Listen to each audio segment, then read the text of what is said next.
Welcome back. Amrit Bharat railway స్టేషన్ల ప్రారంభోత్సవంలో ప్రధాని మోదీ మాట్లాడుతున్నారు. ఇప్పుడు లైవ్ చూద్దాం. देश का पहला ब्रिज है. साथियों, आज भारत अपनी ट्रेनों के नेटवर्क को भी आधुनिक कर रहा है. ये वंदे भारत ट्रेनें,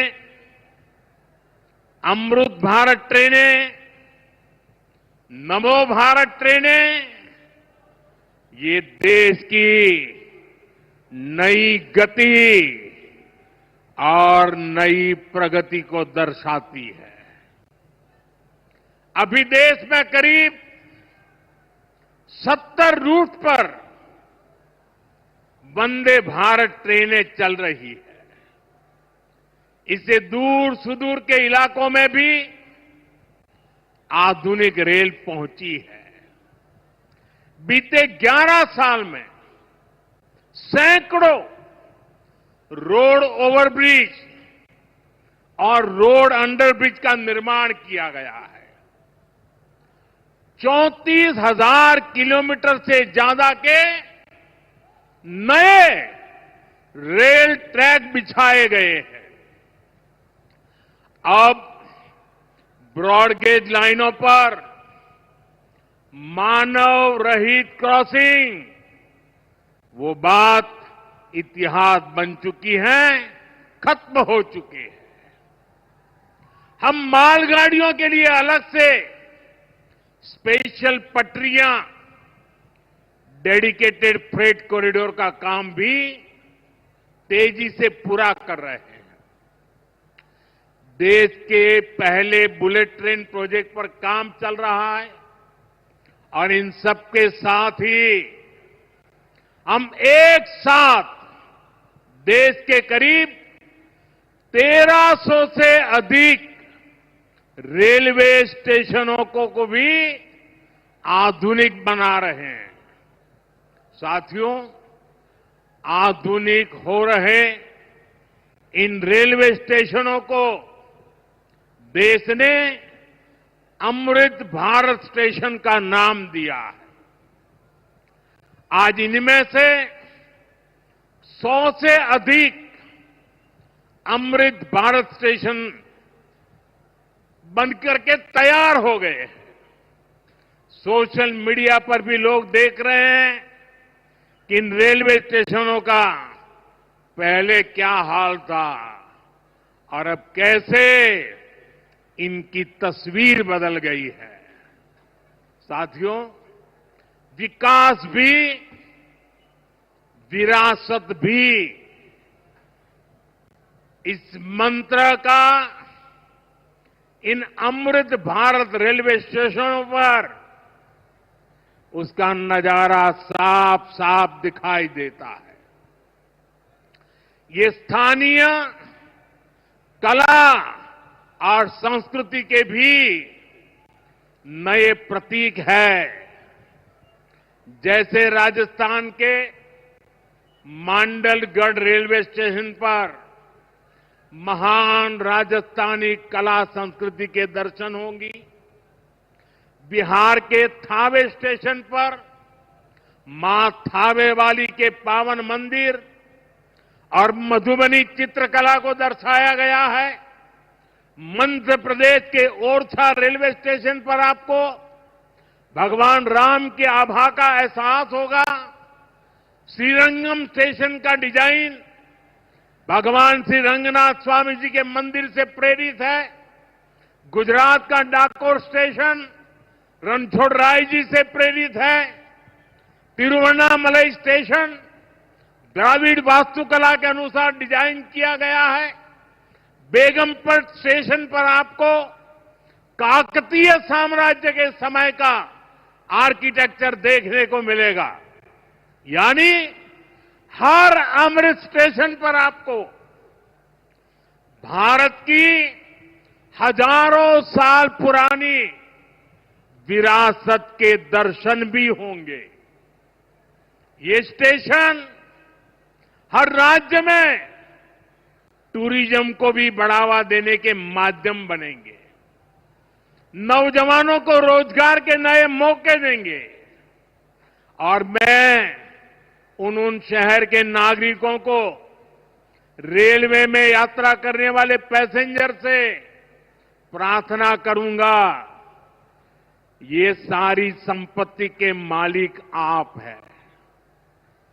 कभी भी वहां गंदगी न हो, इस संपत्ति का नुकसान न हो, क्योंकि आप उसके मालिक हैं। साथियों, इंफ्रास्ट्रक्चर बनाने के लिए जो पैसा सरकार खर्च करती है, वो रोजगार भी बनाता है, व्यापार कारोबार भी बढ़ाता है। जो हजारों करोड़ रुपए सरकार लगा रही है, ये पैसा मजदूर की जेब में जा रहा है, ये दुकानदार को मिल रहा है, दुकान और फैक्ट्री में काम करने वाले लोगों को मिल रहा है। रेत, बजरी, सीमेंट, ये सारी चीजें ढोने वाले ट्रक, टेम्पो चलाने वालों को भी इससे फायदा होता है। और जब ये इंफ्रास्ट्रक्चर बनकर तैयार हो जाता है, तो फिर अनेक गुना और फायदे होते हैं। किसान की उपज कम कीमत में बाजार तक पहुंचती है, वेस्टेज कम होती है, जहां सड़कें अच्छी होती हैं, नई ट्रेनें पहुंचती हैं, वहां नए उद्योग लगते हैं, पर्यटन को बहुत बढ़ावा मिलता है। यानी इंफ्रास्ट्रक्चर पर लगने वाले पैसे से हर परिवार का, खास तौर पर हमारे नौजवानों का सबसे अधिक फायदा होता है। साथियों, इंफ्रास्ट्रक्चर पर जो काम हो रहा है, उसका हमारे राजस्थान को भी बड़ा लाभ मिल रहा है। आज राजस्थान के गांव-गांव में अच्छी सड़कें बन रही हैं, बॉर्डर के इलाकों में भी शानदार सड़कें बन रही हैं। इसके लिए बीते 11 साल में अकेले राजस्थान में करीब 70,000 करोड़ रुपए खर्च किए गए हैं। राजस्थान में रेलवे के विकास के लिए भी केंद्र सरकार इस साल करीब 10,000 करोड़ रुपए खर्च करने जा रही है। ये 2014 से पहले की तुलना में 15 गुना अधिक है। अभी थोड़ी देर पहले ही यहां से मुंबई के लिए एक नई ट्रेन को हरी झंडी दिखाई गई है। आज ही कई इलाकों में स्वास्थ्य, जल और बिजली से जुड़ी योजनाओं का शिलान्यास और लोकार्पण हुआ है। इन सारे प्रयासों का लक्ष्य है हमारे राजस्थान के शहर हो या गांव तेजी से उन्नति की ओर बढ़ सके। राजस्थान के युवाओं को उनके शहर में ही अच्छे अवसर मिल सके। साथियों, राजस्थान के औद्योगिक विकास के लिए भी डबल इंजन सरकार तेजी से काम कर रही है। अलग अलग सेक्टर्स के लिए यहां भजनलाल जी की सरकार ने नई औद्योगिक नीतियां जारी की है। बीकानेर को भी इन नई नीतियों का लाभ मिलेगा। और आप तो जानते हैं, जब बीकानेर की बात आती है तो बीकानेरी भुजिया का स्वाद,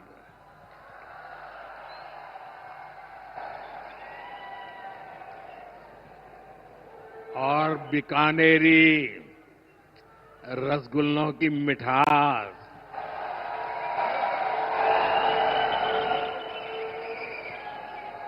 विश्व भर में अपनी पहचान बनाएगी भी और बढ़ाएगी भी। राजस्थान की रिफाइनरी का काम भी अंतिम चरण में है। इससे राजस्थान पेट्रोलियम आधारित उद्योगों का प्रमुख हब बनेगा। अमृतसर से जामनगर तक जो 6 लेन का इकोनॉमिक कॉरिडोर बन रहा है, वो राजस्थान में श्रीगंगानगर, हनुमानगढ़, बीकानेर, जोधपुर, बाड़मेर और जालोर से गुजर रहा है। दिल्ली मुंबई एक्सप्रेसवे का काम भी राजस्थान में लगभग पूरा हो गया है। कनेक्टिविटी का यह अभियान राजस्थान में औद्योगिक विकास को नई ऊंचाई पर ले जाएगा। साथियों, राजस्थान में पीएम सूर्यघर मुफ्त बिजली योजना भी तेजी से आगे बढ़ रही है।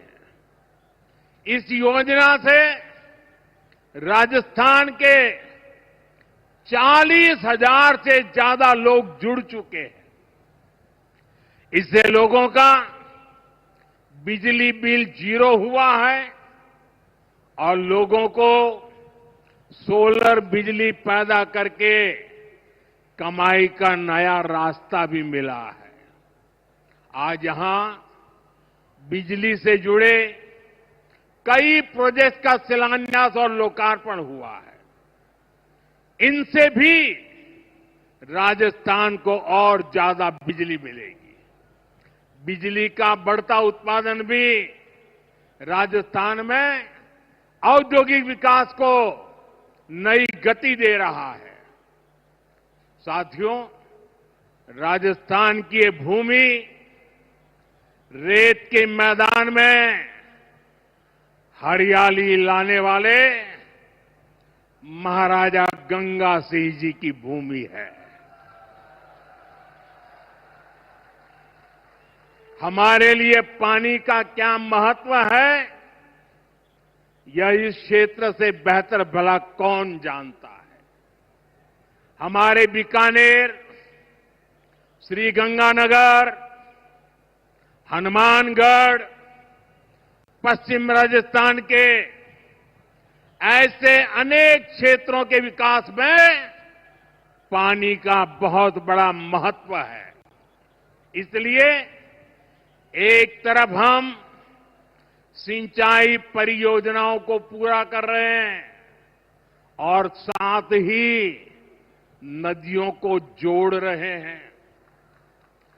पार्वती, काली सिंध, चंबल लिंक परियोजना से राजस्थान के अनेक जिलों को लाभ होगा। यहां की धरती, यहां के किसानों को फायदा होगा। साथियों,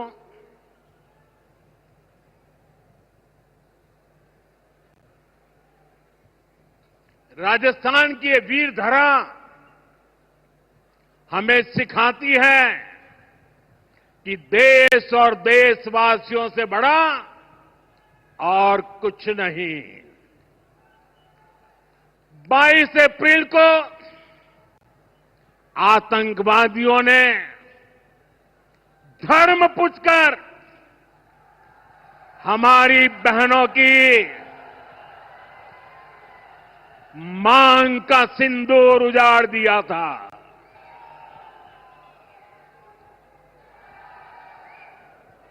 वो गोलियां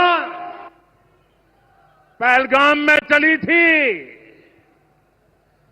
लेकिन उन गोलियों से 140 करोड़ देशवासियों का सीना छलनी हुआ था।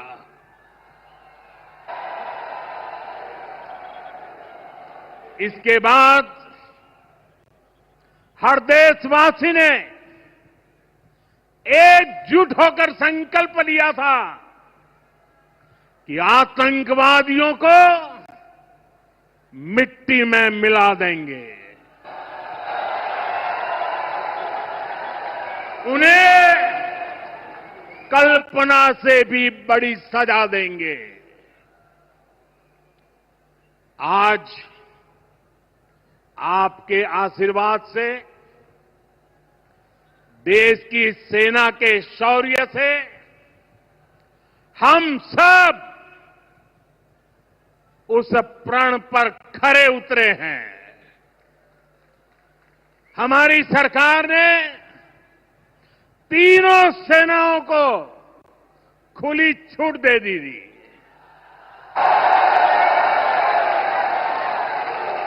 और तीनों सेनाओं ने मिलकर ऐसा चक्रव्यूह रचा कि पाकिस्तान को घुटने टेकने के लिए मजबूर कर दिया।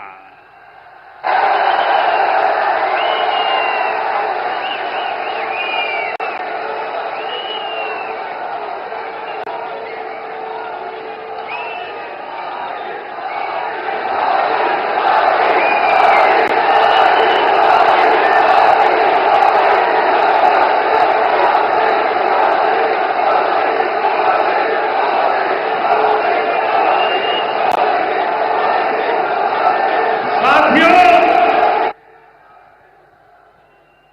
22 तारीख के हमले के जवाब में हमने 22 मिनट में आतंकियों के 9 सबसे बड़े ठिकाने तबाह कर दिए।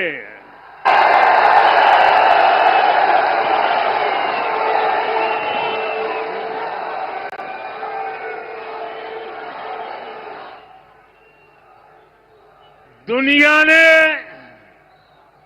और देश के दुश्मनों ने भी देख लिया कि जब सिंदूर बारूद बन जाता है तो नतीजा क्या होता है।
वैसे साथियों,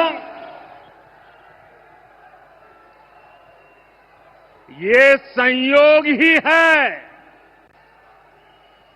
5 साल पहले जब बालाकोट में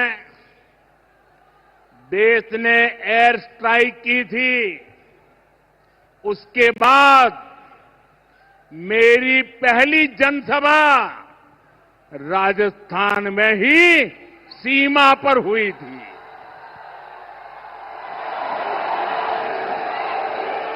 वीर भूमि का ही ये तप है कि ऐसा संयोग बन जाता है। अब इस बार जब ऑपरेशन सिंदूर हुआ तो उसके बाद मेरी पहली जनसभा फिर यहां वीरभूमि राजस्थान की सीमा पर बीकानेर में आप सभी के बीच हो रही है।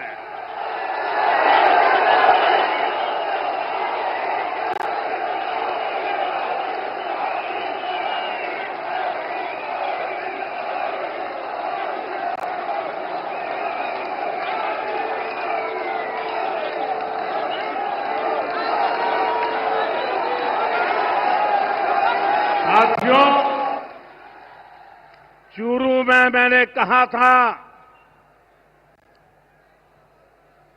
एयर स्ट्राइक के बाद मैं आया था, तब मैंने कहा था, सौगंध मुझे इस मिट्टी की, मैं देश नहीं मिटने दूंगा, मैं देश नहीं झुकने दूंगा।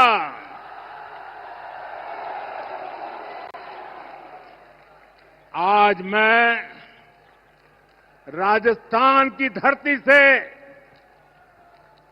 देशवासियों से बड़ी नम्रता के साथ कहना चाहता हूं, मैं देश के कोने कोने में जो तिरंगा यात्राओं का हुजूम चल रहा है,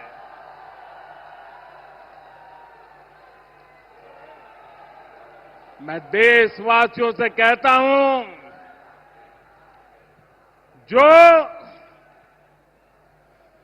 जो सिंदूर मिटाने निकले थे, जो सिंदूर मिटाने निकले थे, उन्हें मिट्टी में मिलाया है।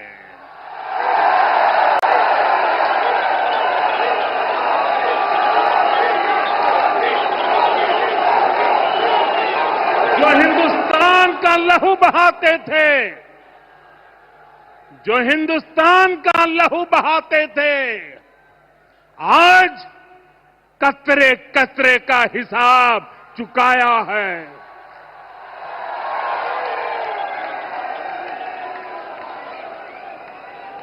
जो सोचते थे भारत चुप रहेगा, आज वो घरों में डूब डूब के पड़े हैं।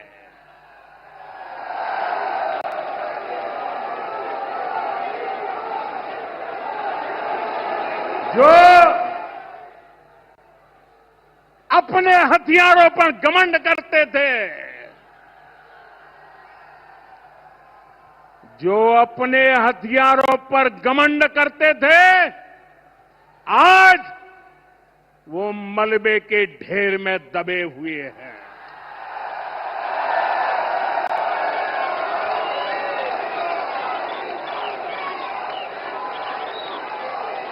मेरे प्यारे देशवासियों, ये शोध प्रतिशोध का खेल नहीं, ये शोध प्रतिशोध का खेल नहीं, ये न्याय का नया स्वरूप है।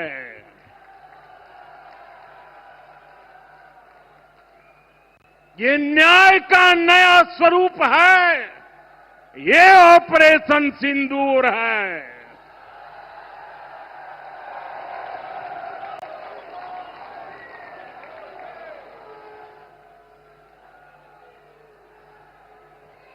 ये सिर्फ आक्रोश नहीं है,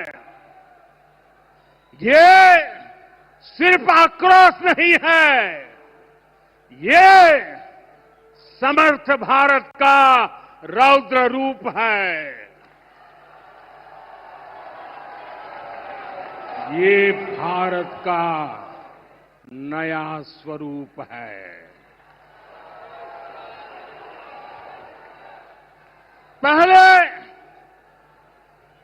पहले घर में घुसकर किया था वार, पहले घर में घुसकर किया था वार, अब सीधा सीने पर किया प्रहार है।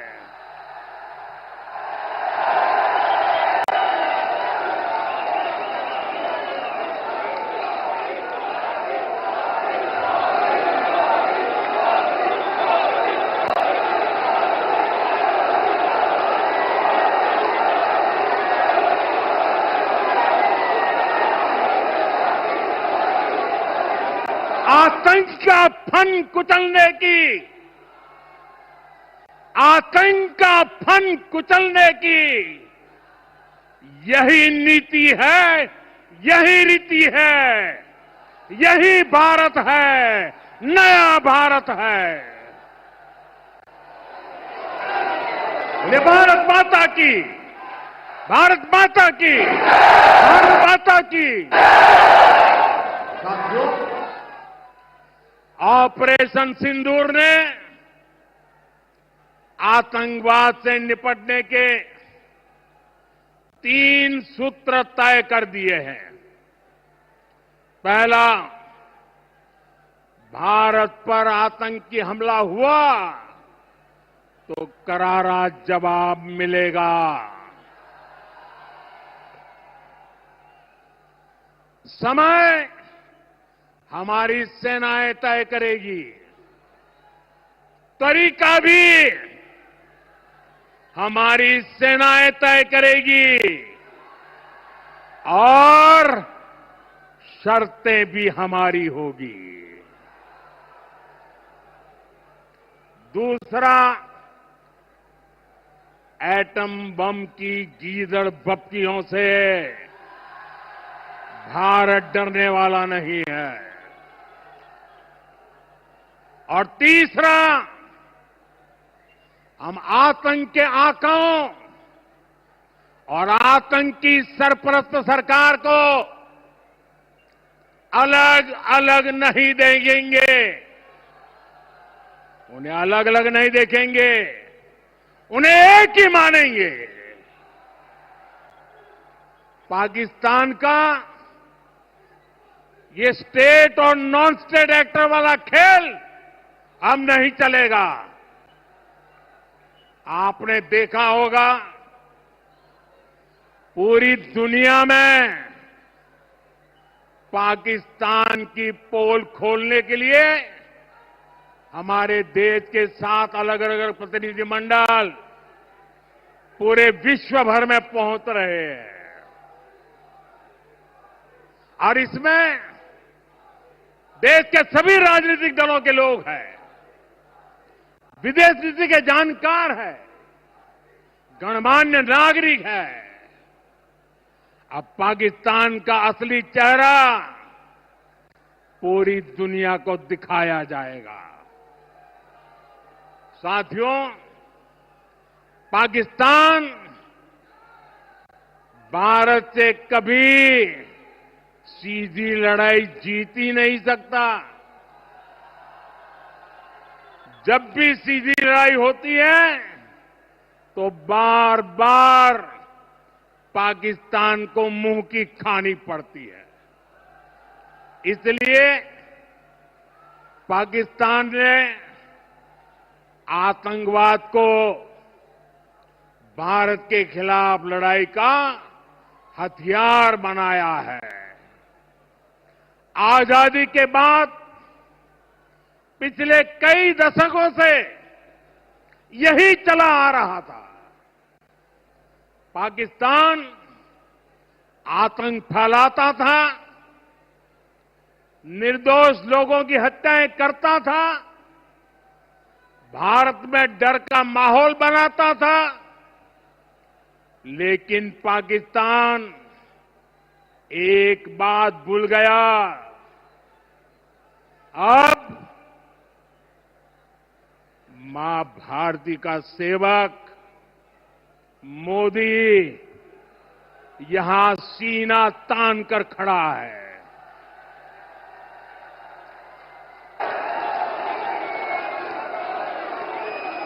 मोदी का दिमाग ठंडा है, ठंडा रहता है, लेकिन मोदी का लहू गर्म होता है।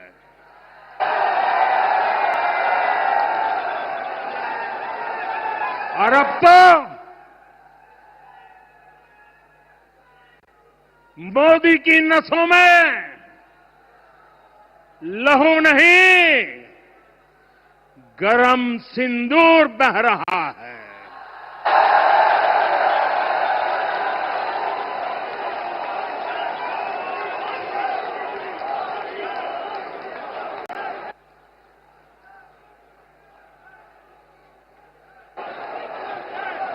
अब भारत ने 2 टूक साफ कर दिया है। हर आतंकी हमले की पाकिस्तान को भारी कीमत चुकानी पड़ेगी और ये कीमत पाकिस्तान की सेना चुकाएगी, पाकिस्तान की अर्थव्यवस्था चुकाएगी। साथियों, जब मैं दिल्ली से यहां आया तो बीकानेर के नाल एयरपोर्ट पर उतरा। पाकिस्तान ने इस एयरबेस को भी निशाना बनाने की कोशिश की थी, लेकिन वो इस एयरबेस को रत्ती भर भी नुकसान नहीं पहुंचा पाया। और वहीं यहां से कुछ ही दूर सीमा पार पाकिस्तान का रहीम यार खान एयरबेस है। पता नहीं आगे कब खुलेगा। आईसीयू में पड़ा है। भारत की सेना के अचूक प्रहार ने इस एयरबेस को तहस नहस कर दिया है। साथियों, पाकिस्तान के साथ न ट्रेड होगा न टॉक। अगर बात होगी तो सिर्फ पाकिस्तान के कब्जे वाले कश्मीर की, पीओके की। और अगर पाकिस्तान ने आतंकियों को एक्सपोर्ट करना जारी रखा तो उसको पाई पाई के लिए मोहताज होना होगा। पाकिस्तान को भारत के हक का पानी नहीं मिलेगा। भारतीयों के खून से खेलना पाकिस्तान को महंगा पड़ेगा। ये भारत का संकल्प है और दुनिया की कोई ताकत हमें इस संकल्प से डिगा नहीं सकती है।